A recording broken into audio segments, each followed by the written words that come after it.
The Ming had lost control over most of Dai Viet. It was only a matter of time before they would be utterly defeated. Lei Loi, however, wanted to make peace and offered the Ming a peace deal where they'd divide the country. The Ming were prepared to accept it, but the Vietnamese magnates did not want to give in. Lei Loi gathered his whole army and marched for Dong Do, where Wang Tong had retreated to. The remaining Ming army was still well supplied and strong, even though no reinforcements could reach them from China.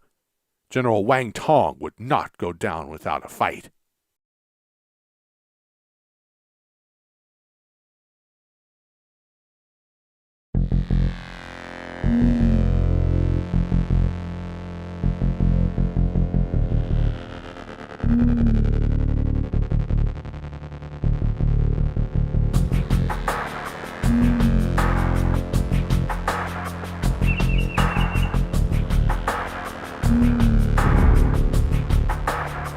The Ming are attacking us! Hold your ground! Xin phục mệnh.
Tiểu nhân đã rõ, tiểu nhân là cây.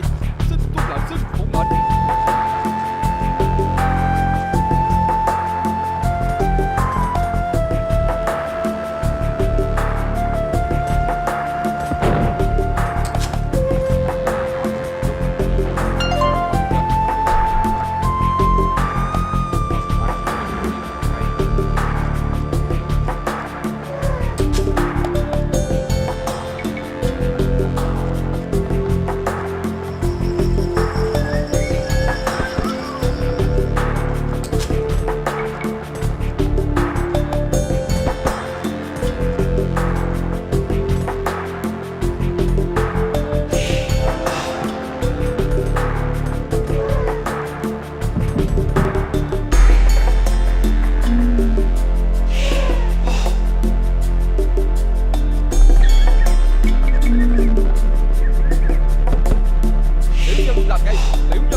Tiểu nhân làm ngay. Tiểu nhân đã rõ. Tiểu nhân đã rõ.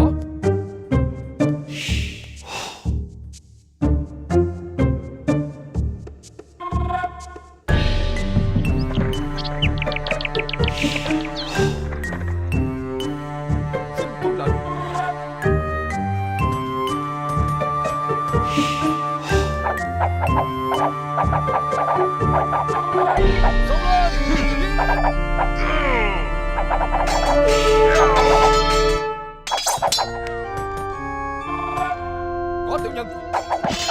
Tiểu nhân đã rõ.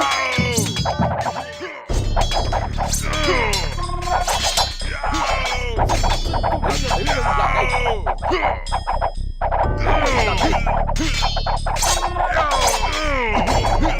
Tiểu nhân làm ngay.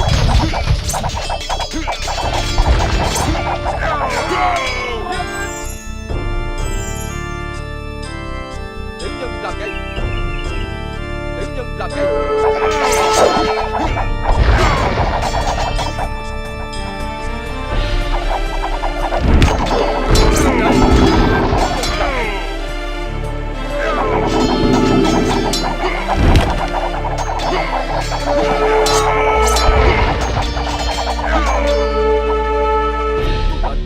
Xin tuân lệnh.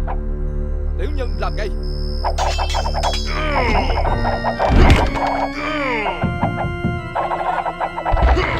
Điện hạ có gì sai bảo. Các quân đệ mệnh sống lên. Điện hạ có gì sai sống lên.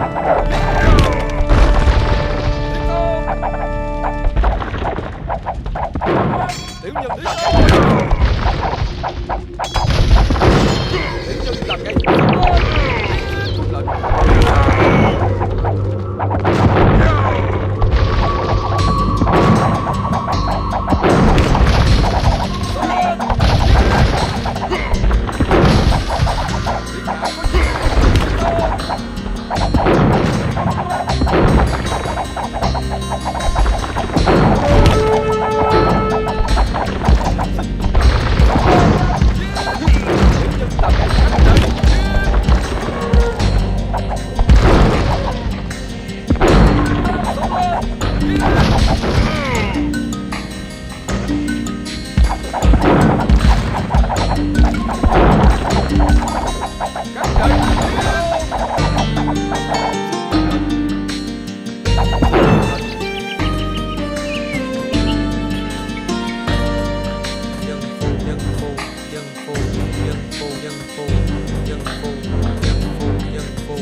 Thảo dân xin làm ngay.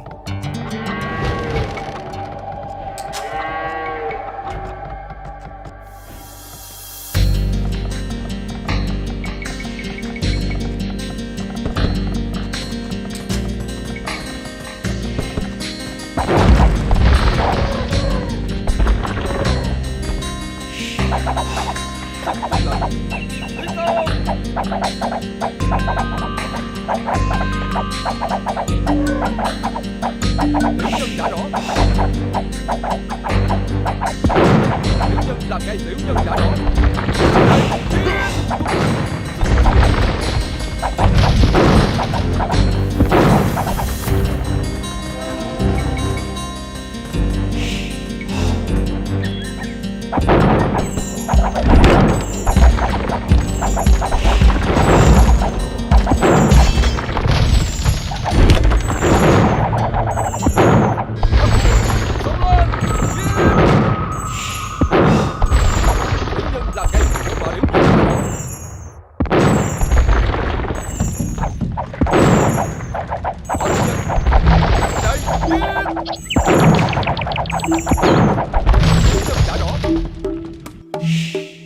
Tiểu nhân làm ngay.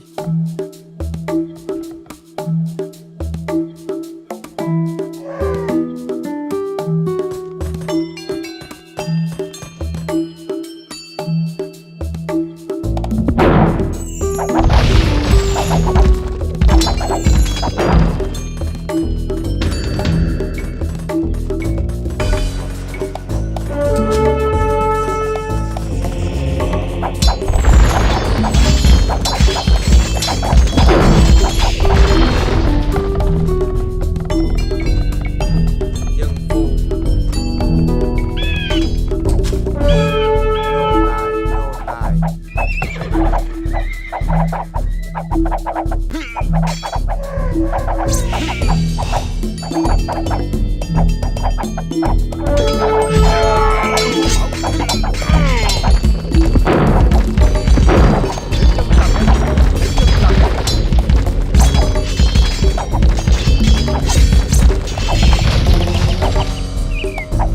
tiểu nhân phục mệnh đến.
Danh phu.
làm ngay. Lệnh. Tiểu nhân làm ngay. Tiểu nhân đã rõ.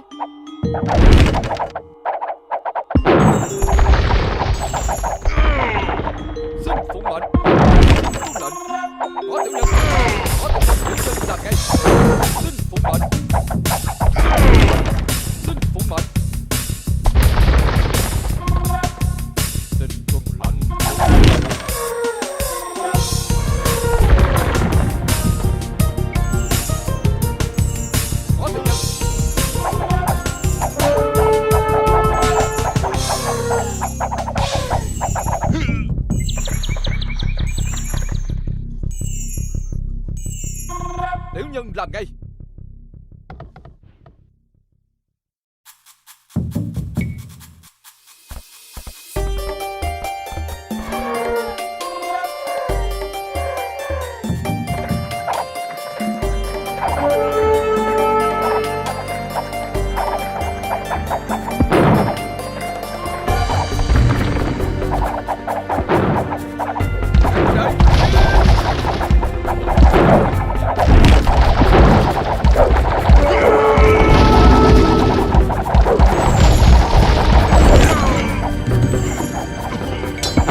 1427, the Ming had been defeated in battle, and Dongdo had fallen. Lei Loi and Wang Tong met in person south of the citadel, where they made a pact to cease all hostilities. It was a glorious day for the Vietnamese, as they once again gained their independence and formed a united kingdom under the leadership of the new king, the great Lei Loi. The remaining Ming soldiers and commanders were at the mercy of the Vietnamese, but Lei Loi was a gracious and honorable winner. The Ming generals were invited to a lavish banquet, and afterwards were allowed to lead the 86,640 remaining Ming soldiers back to China. 500 ships were allocated for those who wanted to travel overseas, and 20,000 captured men and horses were released. Among these generals was Wang Tong, who also returned to China and later fought in many more Ming wars before retiring. Regardless of how well Lei Loi treated the retreating Ming soldiers, he was aware that Dai Viet would never be safe from Chinese interventions once he was gone. So after Lei Loi was crowned, he patched the relationship with the Chinese and gained with the Ming Emperor the status of an independent tributary state for Dai Viet. It was a small cost for the reborn state in return for peace at its northern borders. And while Lei Loi ended up doing much more great things for the country, things didn't keep being so great after he died, as he had expected.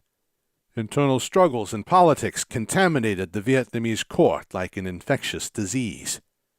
Of all the famous heroes who fought with Lei Loi, none died peacefully in their beds. But even so, thanks to Lei Loi, Dai Viet retains its independence under the leadership of the Le dynasty till this day. You wonder, why does a Chinese know so much of Vietnamese history? Why does he hold that foreigner, Lei Loi, in such high regard? Especially since he fought a long war against his own country and defeated its armies. Well, that's because I am Wang Tong, former general, and Lei Loi's adversary. And in my many years of fighting, I have never fought a more noble and smart commander than him. I do not easily think of others as my equal, but we met several times to try to broker a peace between us, and shared the same hardships during this war, even if it was on different sides. I respect that man as if he was my brother.